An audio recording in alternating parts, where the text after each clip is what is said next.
Gaming was always about the challenge, but over the years it has evolved. Now games are more focused on telling compelling stories, while giving the same cinematic feel as watching a feature-length film. And because of this, we've seen Marvel and DC quickly take advantage of this trend, birthing some of the greatest stories in games of the last decade. But when all of this is paired with their catalog of lackluster shows and movies, I've been left to think that the gaming industry is beginning to take over.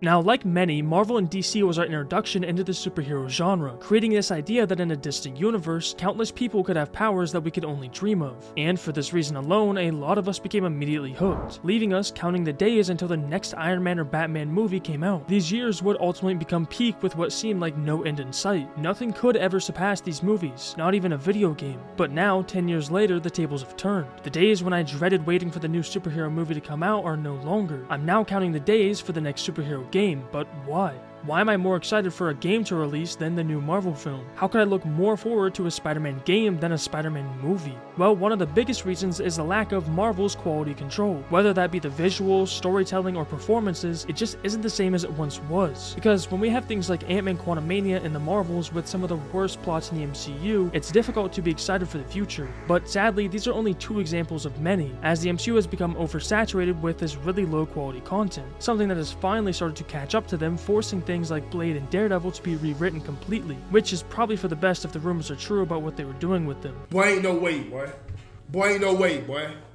Still, this shows just how comfortable Marvel has become with the MCU, seeing as everything they do is just a money glitch, as diehard fans will just watch to watch or stay in the loop for the next big Avengers movie. Either way, it's just sad to see something so dear to all of us become so distant and estranged. But after sifting through all the garbage, I think I found something. Hope for the future.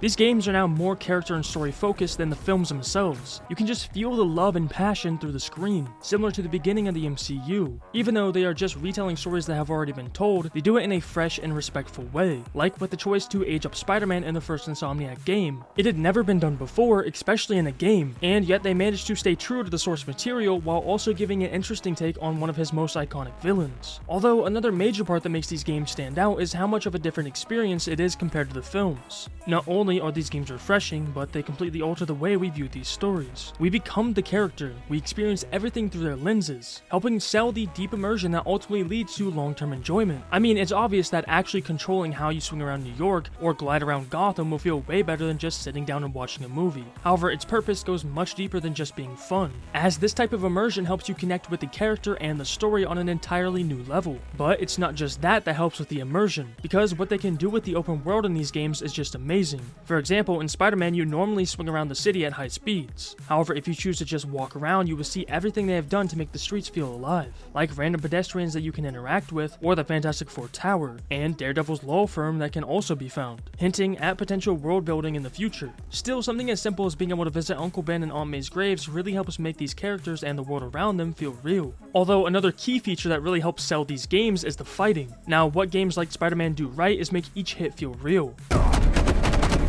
The finishers have very cinematic animations that again make you feel like the hero you're playing as, which is something that the films could never do. But on top of that, the visuals in these games are stunning. Like whether it be nighttime and rainy or bright and sunny, it always feels so cinematic, which is only made better by the dense city full of people and cars, fully using the power of the PS5 to make the game look as close to real life as they can get. And when all of these things are combined, you get a near perfect experience. This is why they're able to create these games with 10 to 20 hours of story in them, something that is so often overlooked when compared to the average runtime of movies, as the MCU films are roughly 2 hours and 30 minutes long. However, they struggle to even create concise stories, so imagine if they made 10-hour-long movies. You probably wouldn't even remember where it started. But on the other hand, these games manage to make every second count while still allowing things to be easy to follow, which is honestly just impressive.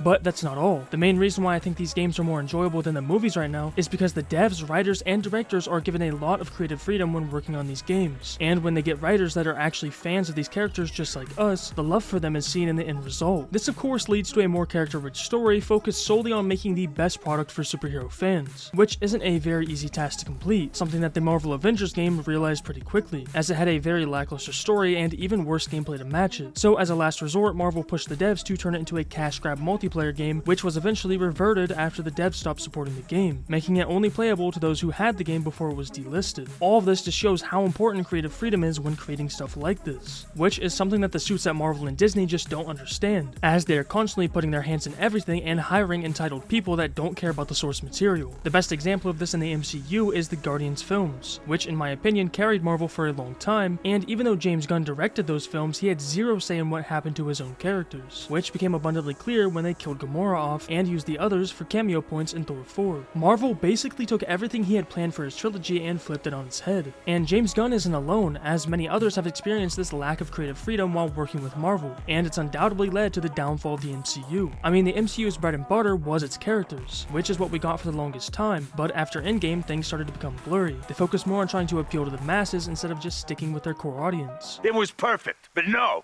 you just had to blow it up. You and your pride and your ego. Most superhero films nowadays try their hardest to appeal to children with dumb humor, often placed in very emotional scenes, which, if you're like me, gets on my nerves a lot. What should be a heartfelt moment between us and the character is played for a quick laugh at the expense of the story, breaking the immersion entirely while leaving a distasteful feeling behind. Games, on the other hand, don't do this. Instead, they focus solely on pleasing their core audience, which is probably for the best as these games are already part of a smaller niche. So if they were to try to appeal to everyone, then it would most likely fail in interesting anyone. But even if they were to expand to a wider audience, they could never outperform the movies, simply due to the price of the games and the consoles needed to run them. Like, why spend roughly $600 just to play a game when you can pay $10 to watch a movie? Plus, it takes around 4 to 5 years just for one game to come out, compared to the MCU's 11 films that just came out in the past 3 years. So that alone will never allow these games to outprofit the money machine that is the MCU, which is honestly a good thing because it allows them to remain in the shadows and create amazing art for us to enjoy every couple years, something that is very much needed after watching everything the MCU has to offer. But even with all of this in mind, you may still be left thinking, how can these games have better stories than the movies? Well, if we compare something like Spider-Man Homecoming next to Marvel Spider-Man 1, it's very clear that both of them have completely different perspectives of the character, as the game takes place 8 years into him being Spider-Man, and the film being only a couple years in. So of course the two are going to act a lot differently, seeing as one is still learning what it means to be Spider-Man. However, the reason Homecoming doesn't work for me is because of consequence, or lack thereof. You see, Peter constantly does things that should affect his life,